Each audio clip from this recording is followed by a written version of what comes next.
Hi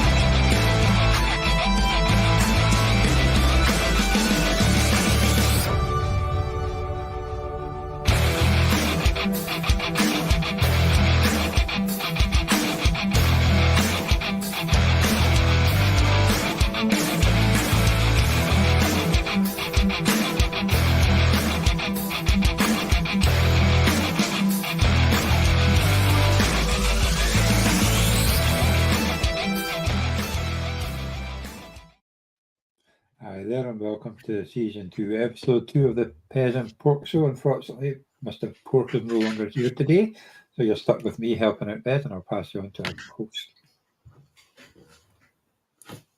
You're right, mate. I'm all right, thanks. You can hear me today. For a change. I can hear you at the moment. Yeah, that's good. Yeah, we're good. No technical difficulties. So yeah, just before we get started, I was just wanted to say last week was a bit of a shit show. We had a few technical difficulties, I think, from internet signals, my laptop playing up and stuff, and so hopefully we'll have a better show this week. Also last week, bit of rust with the first episode back. We didn't really explain what we're going to do for the next couple of weeks until we get back into like the Orkney Bowl chat and things like that. We're going to break down a few, like anyone who watched last week's, we're going to break down a few of the rookies who we like over the weeks. And then towards the back end, we're going to talk about a couple of sleepers we might like who potentially could be good for the Orkney Bowl, maybe a bit of dynasty, just a bit of stuff before then Pork finishes his semester at school and stuff like that with his teaching, and then we're going to get into the Orkney Bowl stuff, reviewing last year and looking forward to this season coming up with some of the teams that we've got in the league. Sounds good. Yeah. Well, that's more work for me to do by then, but it'll be fun. Yep. Well, I always like to keep you working, last minute changes. Yeah, they're good for the weekend when I work all weekend. But yeah, let's say this. Well, I was off this weekend, so I managed to get something done, and hopefully the clips and that will work out a bit better, and the streaming will be a wee bit better this week. Yeah, the clips are a genius idea from yourself. Whilst we're talking, people who are watching get to watch the highlights whilst we're chucking some stuff together.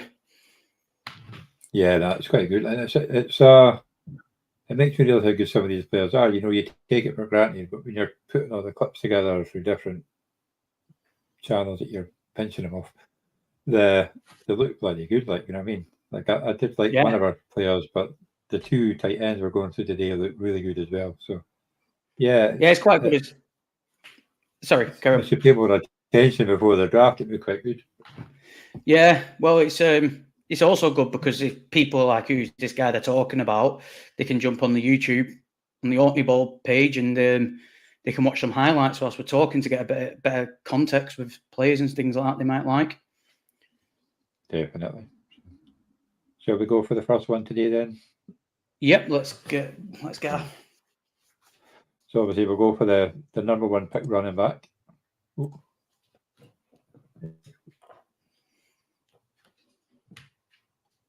There we go. So here we go. Jonathan Brooks. Tell us about Jonathan Brooks. He's an interesting guy. I was looking forward to him coming into the league because, as if you're watching, the highlights will show it all for itself. Very explosive, good at creating his space, cutting through gaps, making holes himself, making plays, extending the play. We can't really talk. Well, we can talk about his positives because he's going to get healthy, hopefully, eventually. But the injury really was a gutter because, especially last year, his pretty much his first year because he was sat behind the likes of Bijan and Rashard Johnson at Texas.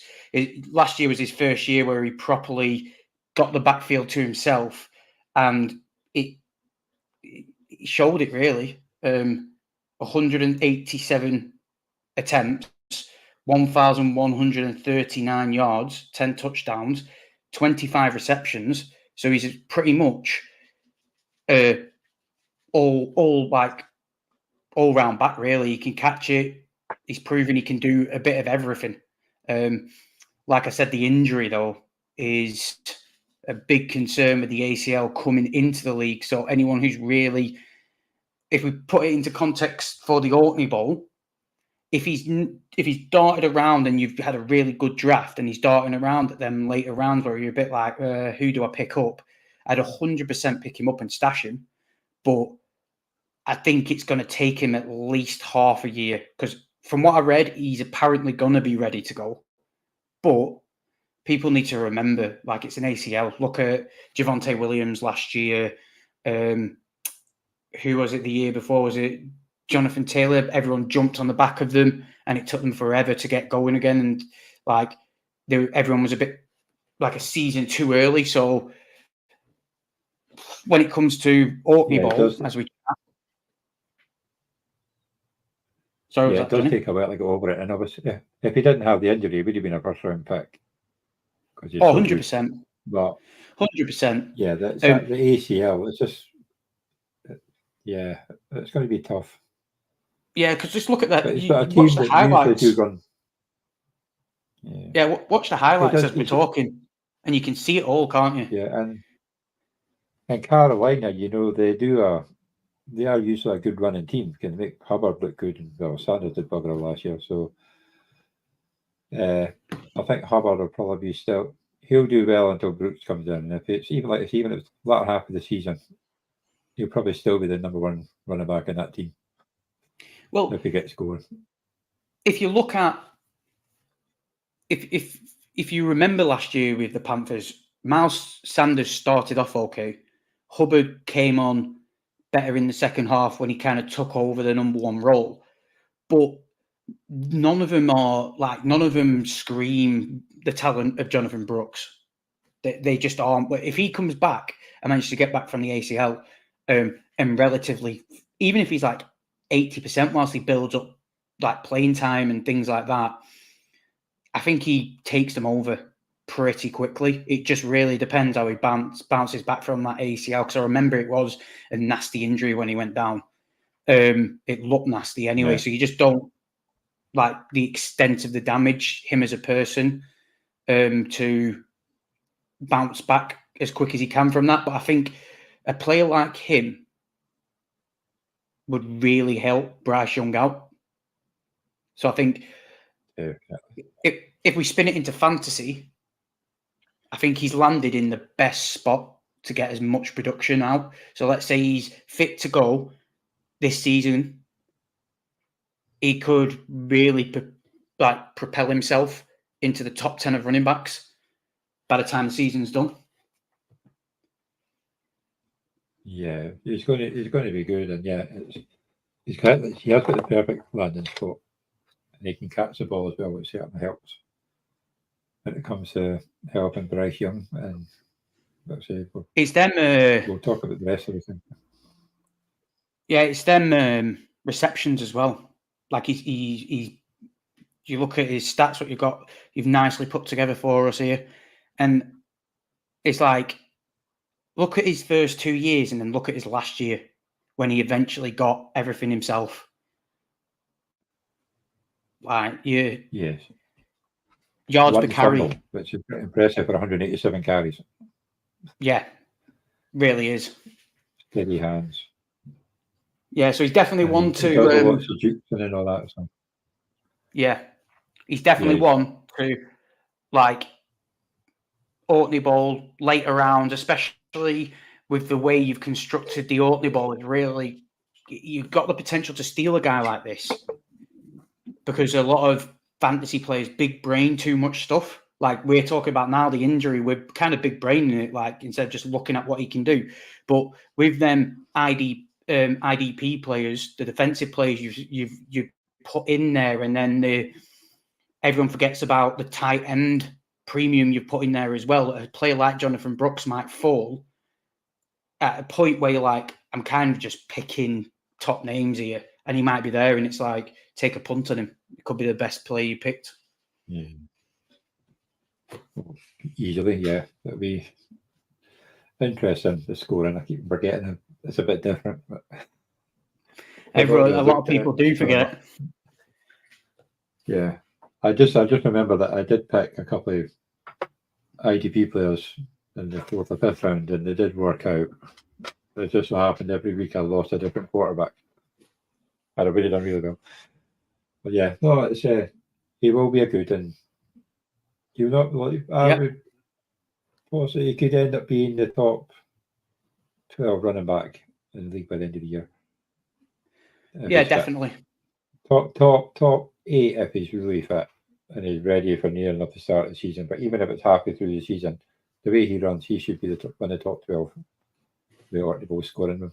Maybe have to check that one and look back at the end of the season. But he's that good. As long as he can stay fit. I agree. So are we going to move on to the next one? Then? Yeah, we'll go on to a nice little one here. Yeah, I think this is the one we're both excited to have our opinions on. I'll let you go first on this one. So the clips here too, though. So, it's just he's such a good, strong. Look at that. He just barrels through them. I know they're college players, but how many touchdowns did he score? Was it 11 or some daft thing like that? And he's got the speed as well, and it's just so good. And I love watching these clips. And obviously, you've got Williams as a similar player, but the boy can't stay healthy. So he's going to be the number 2, and he's going to be starting in some games because 3 or 4 games a year Williams has missed. So he's going to get his chance, and he might even get the goal line chances. I mean, you've got Puka, Cup. The defenders are going to be watching out for passing for them too, so he's going to get some running lines. So yeah, I am really looking forward to this player. May even draft him myself. Yeah, he is. Again, he is a player who I really like. I like his landing spot. I think the Rams and the way McVay likes to get the running backs involved heavily in the game is very similar to a Jim Harbaugh, how he used Blake Corum. Like, we were talking about JJ McCarthy last week, but really, it's almost like everything ran, the offense ran through Blake Corum. And you saw it in games where teams were more bothered about where he was than what potentially JJ McCarthy could do. And his ability, like you said, in short space to create chances and openings helped JJ McCarthy get some of them deep shots, like you see in his highlight reel. Like some of the shots that JJ McCarthy pulled off is, I think, it's a lot down to Blake Corum and the danger he was in that system. And I feel like he's just gone to a perfect system. You said it yourself. For me, it's like the Rams drafting him is more of a puts me off Kyren Williams for how great he was last year, because the thing that Blake Corum's going to come in and do as a 1-2 combination, he's going to take the goal line work. I'd be very surprised if he doesn't, because that's what he, like you said, he excels at goal line work. He just barrels in there. He's through to them. It's just, Yeah. So for me, Blake Corum again, out of all the running backs, once like you get into full draft mode and stuff and look at actually the running backs that are out there, he'd probably be a later round one, but I think he could potentially then be one of your more key players because, like you said, Kyren Williams can't stay healthy, and he's going to steal a lot of the goal line touchdowns off Kyren Williams. So Kyren Williams is going to be the 20 to 20 guy, and then Blake Corum's going to be the 20 to the end zone guy.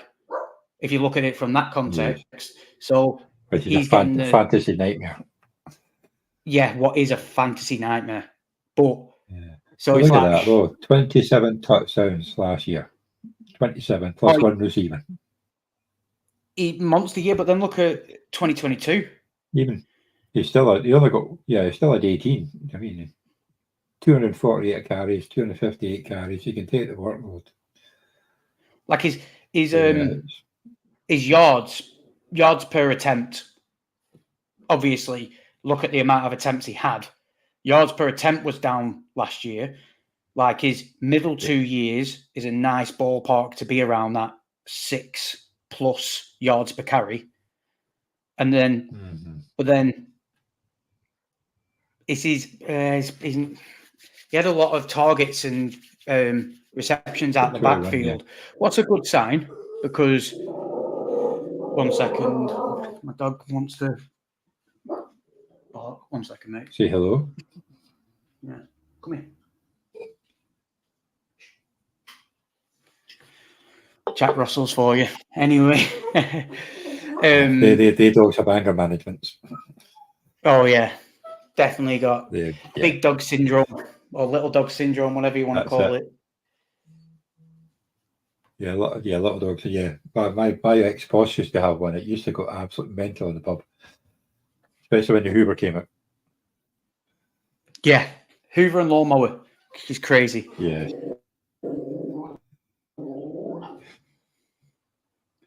And podcast by the sound of it. I have to move her because she's. Oh yeah, loves that. Yeah. Right. Bit of a interruption from my dog. But is there anything else you want to add on, Corin? No, I just he's going to be a star. When Williams gets injured, he'll take over, and whether Williams gets a job back or not, it's a completely different story. Because he's that good a player. I know we're hyping him up, and everybody said the running back class was rubbish this year, but those two we've gone for are awesome players, and are better than some of the players that are playing at the moment. So it's not that bad a draft class, and there's one or two others we can go over another time that we both like. They've also have the same bit. But I'd say landing spot helped. Going to somebody who does like to run the ball, and obviously being a Spartans fan, seen enough of him last year running all over us, and just I can support him this time. Yes, it's when you've got Puka, you've got Cooper, even Kyron, got Staver at QB, and this boy running as well. They're going to be formidable, and especially in that division, because it is a hard division. If you look at Kyron Williams' stats as well, Kyron Williams' stats last year, 228 carries. There's no way. I know. And he missed games. Yeah, there's no way that McVay wants him to have another workload like that, because he'll just break down. So it's a weird one, because it's what I feel like it's what you prioritize more. Like Kyron Williams is probably going to be the main back. He's going to be, like I said, he's going to be the workhorse guy. But then Blake Corum within the red zone is probably then going to take over. So it's like, what do you risk? Do you go Kyron Williams, hope he gets the breakout with the touchdowns? He's probably the better receiving back as well. So then that could then create big opportunities for Kyron Williams and create your points that way. Or do you go with the Blake Corum side with the, like you said, with Kyron Williams' injury history and essentially the red zone with the touchdown? So it's an interesting one when it comes to proper draft season, how people gauge that. Mm-hmm. Yeah, like people are going to go high on Kyron Williams, but really bite them in the ass. Yeah. Well, that's it. Like I've got the GTT dynasty. I've just drafted Kyron Williams. Because he's still a good player, and they still get there. But then later on, I may just pick up Corum. So I think it was in the 5th round or something like that, so it's not too bad. So. But no, he's still a young player. But yeah, We'll just to wait and see how it pans out. You know what I mean? Yeah, You'll have definitely. his own way you want to do it, but you can still have two good. Like look at the Giants when they had Jacobs and Bradshaw. They both got the points because they both got on the field, but as much and two different style of play, but they're both hard runners, and they were an awesome combination. So you're looking forward to, if not fantasy wise, you'll be looking forward to having them on your team, both playing together. Like you look at you 2021, you had 144 carries, you still got 944 yards and 11 touchdowns. So, and that's when he had more receiving targets. So if they're splitting them, they're probably looking at them now, and they're both going to be in the backfield at some point. You don't know if they're going to be a pass catcher or a runner because you can both catch the ball. Yeah, so to be fair, going up against them is going to be hard. I don't know what it's like at blocking though. But Kyron Williams is receiving was I just look at average yards per attempt, and it was 8.4 and 6.4, so an average over 2 years of 6.9. And then you've got 7.3, 8.2, 14.6, 5.9. Yeah, so 14.6. You can't really add that just because of how low the numbers are. Like everything else is double digits, but like look at that 2021 season, 31 targets. 5.9. Like, yeah. I think the more we speak about it, the more when it comes to especially redraft, that backfield puts me off. Yeah. But as a fan, it's looking good for you. Yeah, definitely. Hey, Everett, how's it going? No. Sorry, no pork today. Yeah. So you missed the start, so I have talked about Jonathan Brooks. And I've just done like quorum, so we'll go on to the next one. So are we going to go for Brooks's teammate, or do you want to go for the other one? We'll go Brooks's teammate, get the Panthers out of the way. There we go. Yeah, Jatavian Sanders, I think that's how you pronounce it, who probably would have been the number one tight end if it wasn't for Bowers, and I have liked him for a wee while. So he's looked pretty good too. Bit skinnier frame than the next one we're talking about, but he's a good catcher. So 6'4".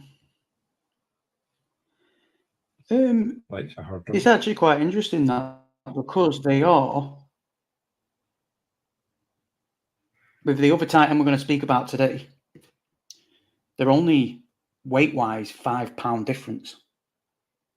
Well, maybe the it's same just height. Wise. The other one looks a bit bulkier. It's crazy that might be top heavy the other one. Yeah. But anyway, nice. Well, like you said, I really like this one. I like anyone who's watching or comes and watches the show and sees these highlights, they'll like him a lot. Tight ends for me, it's interesting because a rookie tight end in fantasy could never be trusted. But the last couple of years, the mold's starting to be broken with these tight ends coming into the league where they're becoming immediate threats or immediate points in when it comes to fantasy. And before I talk about him, I just want to especially with the Orkney Bowl, that's why we're talking about these guys in the context of with your point system and the tight end premium. I feel like he could be an absolute steal later on because everyone's going to go for the more well-known tight ends, and that's reasonable to think. But if you look at, like we were speaking before we came on air, we were talking about the depth chart for the Panthers. And even though you've got Deontay Johnson, Adam Thielen, and Xavier Legette there, who could be 3 weapons, if it all comes down to, for me, Bryce Young. He had a really bad year last year for the standard of what people thought first overall at the end of the day and what we saw at Alabama. it all falls on his shoulders. But that's why I think Sanders could actually benefit over all these guys. Because if you then look at his profile, like I use DraftBuzz for things. If you look at how they ranked him, when it comes to like an offensive weapon, so they break it down like hands 92%, short receiving 90%, intermediate routes 96%, deep threat 92%, and then blocking 66%. And this is why I think he could be an immediate points gatherer, solely because of that short and intermediate. That's something that I feel like Dave Canales, as like almost like a QB whisperer, is going to get Bryce Young to do. And I feel like this is why they targeted him, because he's so good at short to intermediate that he's just going to be what you class as a safety blanket for Bryce Young. Get it out quick, no hanging around like he did last year, dilly-dallying, waiting, getting sacked and getting battered. Sorry about the dog. No, but that's the thing. Like Thielen last year was catching all the short passes. Obviously, now you've got a younger, probably fitter person catching them instead. Yes. Yeah, I think it's more. It's like if we look at it, like I said, as the Oakley Bowl, with that tight end premium for receptions, him just catching them short to intermediate, them dink and dunk, safety blanket, or the pocket's broken down, what we can rely on the Panthers doing, because I don't even know if they've even strengthened that whole line. He needs to get it out quicker. And Sanders is going to be, in my opinion, is going to be that guy. So you got to look at it from that point of view, especially with the way you've done it. So, like the way you've set the league up so nice, because you've got the temptation to actually play more than one tight end and benefit from it. So you could play a Sanders with a more premium, let's say a McBride or Laporta. So they're your number one guy. But you might find that Sanders, who you're just going to pick up late and then see how he does. And after week 2, he's like, oh my God, he's literally just peppering him with these short targets. I'm going to get him in my team. And then he's blitzing some of the better names. Well, it could easily be this year's Laporta. Oh, yeah, definitely, 100%. So, because like a lot of people, I don't know whether his QB rating last year when targeted was 109.2. Nice. Like, he just, like you said, if it wasn't for Brock Bowers, Sanders would be a lot more highly thought of. Even then, Brock Bowers, he got thrown to him. So again, it's just they're a mess. Sorry, Alan. Yeah, they are a mess. Yeah, and you just don't know. The Giants are a mess, but yeah. And another good thing as well about Sanders, before I forget, with when we were talking about Brooks before, he's might not be that good at blocking on the line, but he's good at blocking open field. Cool. That'll be good for So you got to take, obviously, when it comes to fantasy scoring, I'm going to let that dog out of the house.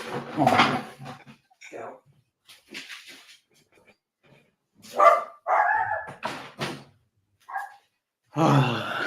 At least we can hear you this week. That's good.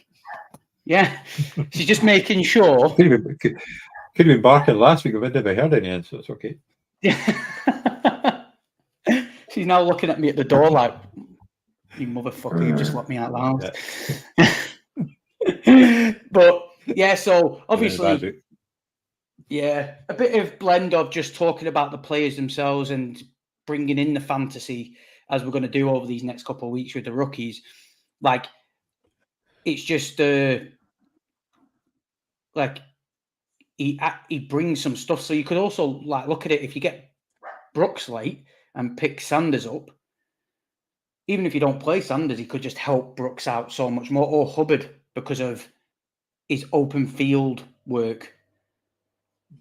But when it comes to I do actual like fantasy Chuba Hubbard. production, when it comes to actual fantasy production for Sanders, I think he could be, like you said, he could be up and running quickly, especially with the Orkney ball scoring, and he could potentially be a steal in the late rounds. Yeah. The thing with Sanders is, though, obviously 3 years ago he had a lot of yards but no touchdowns. Then the year after, I drafted him in a few places and he got touchdowns because you knew it wasn't happening again. Then last year wasn't really much, so he might have a bounce back again this year. But then he's got 2 good running backs to compete against, so it's going to be a hard one. So they could. That's ridiculous. If you look at, again, the stats here, I'm just looking at his stats and going over them, and his last year was ridiculous.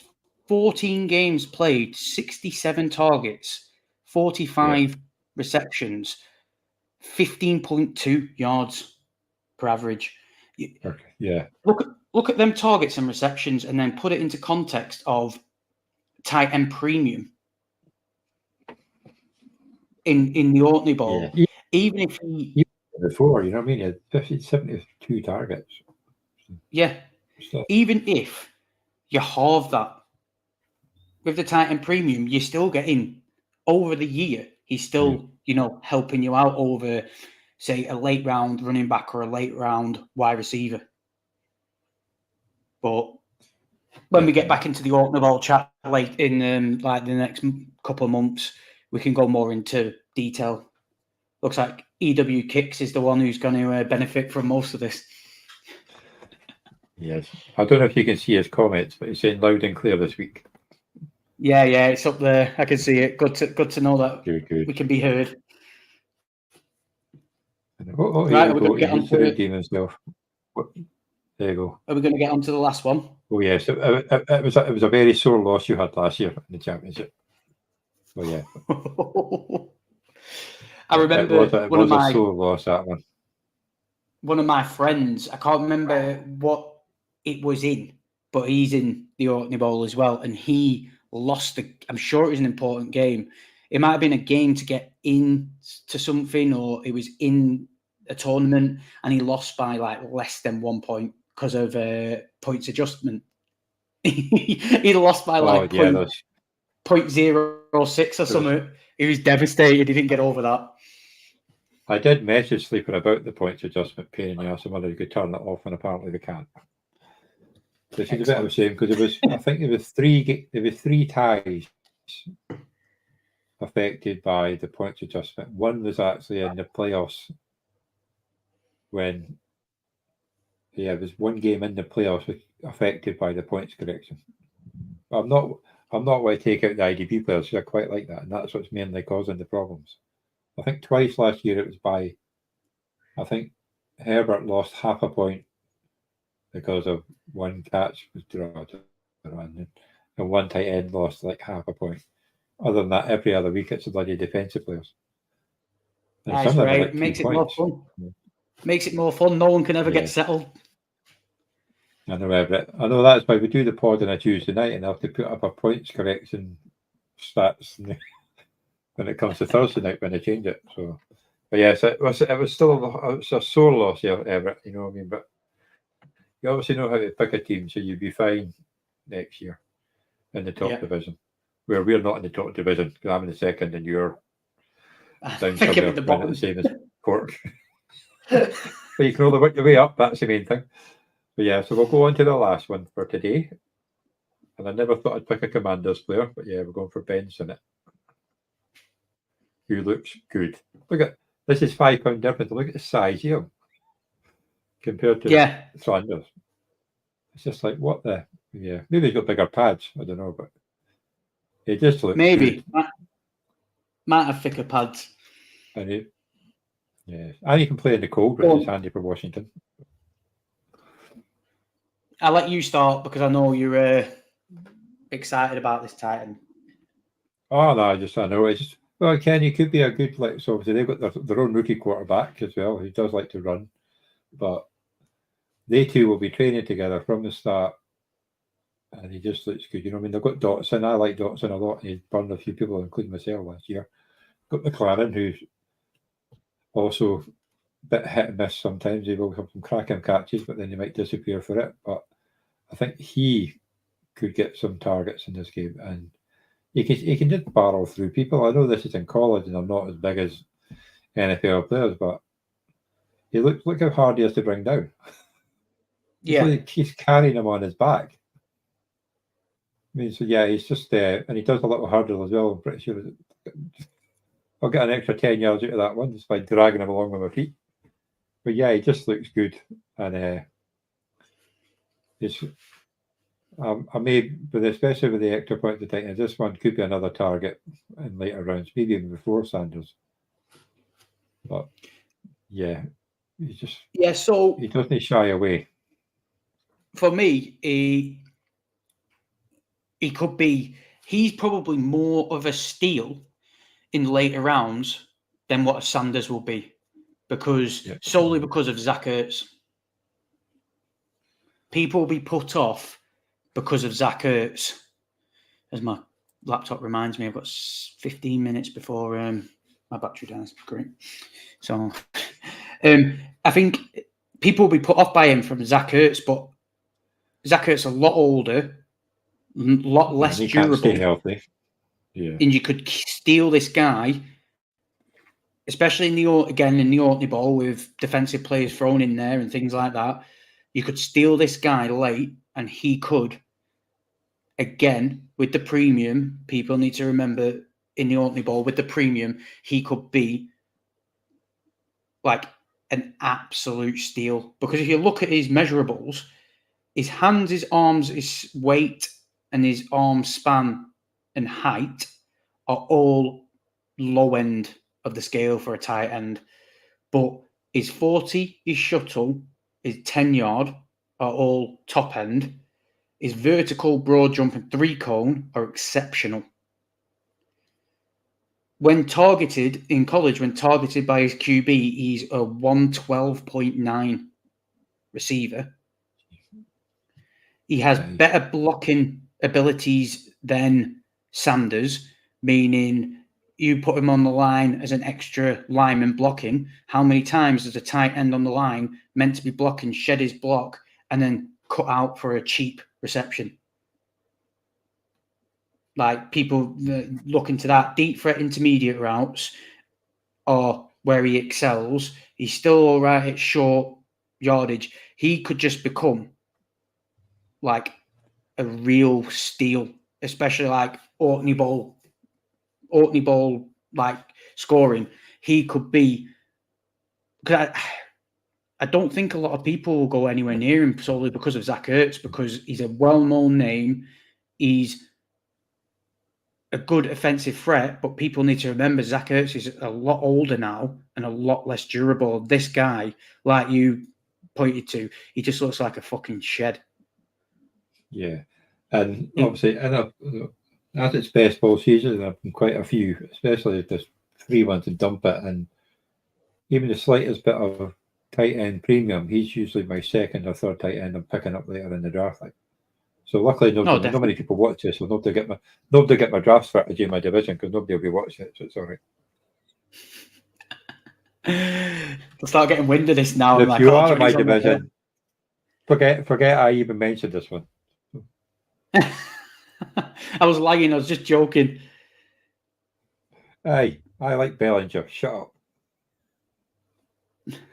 Although I have drafted the new tight end as well for the Giants, but I like Bellinger, especially that touchdown he scored at Tottenham Stadium against the Packers. That was lovely.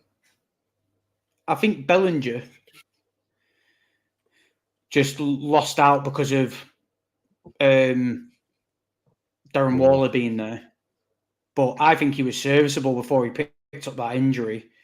And we might get into Theo Johnson, because I think he's another tight end who could work out being all right. If Waller decides to retire or whatever he's deciding to do, he could become like a serviceable weapon. But Ben Sinnott... You're now talking about on these sleepers. I've got Theo in a few places too. Because I just, yeah. Ben Sinnott, for me, when you talk overall fantasy, he's dynasty. He's 100%. You'd be daft not to pick him up.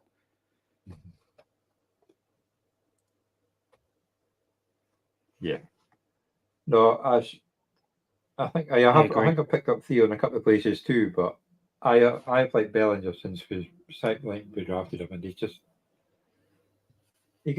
gives us all. You know what I mean? He doesn't shy away. And, you see some tight ends will just do a little bit, and then they'll just like, I'm not going to do it. Even some wide receivers are like that when it comes to blocking that. But he has had a couple of injuries too. But obviously, when Waller came yesterday, he was like the number one target for the whole team. Because you get him, you've got to use him. So he can't stay fit. And he's how old is he now? Waller? He'd be 30. Might not even be that. I would reckon he's 32 or something. I could be wrong. But he's obviously talking about retiring, and I think the Giants will save about $5 million if he retires before the 1st of June or something like that. 4 or 5 million.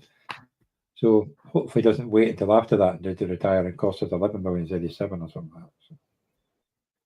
But there's quite a big drop if he retires before the 1st of June or something like that. I saw it in the chat somewhere, but I can't remember which chat I saw it in. We can talk about that when we talk about Theo Johnson and things, because I've got 5% on this laptop, so I'm really worried it might cut off before it can upload. We will call it a day. In fact, thank you for Everett, our number one fan. Yep. For joining us again. Thank you for coming back. And hopefully, we won't be on next week because Pez is busy gallivanting away. So we'll be on in 2 weeks. And hopefully he'll have his laptop a bit charged before then. But we have got a wee bit longer today because we've gone through a couple of things we missed last week. So it's been good to chat.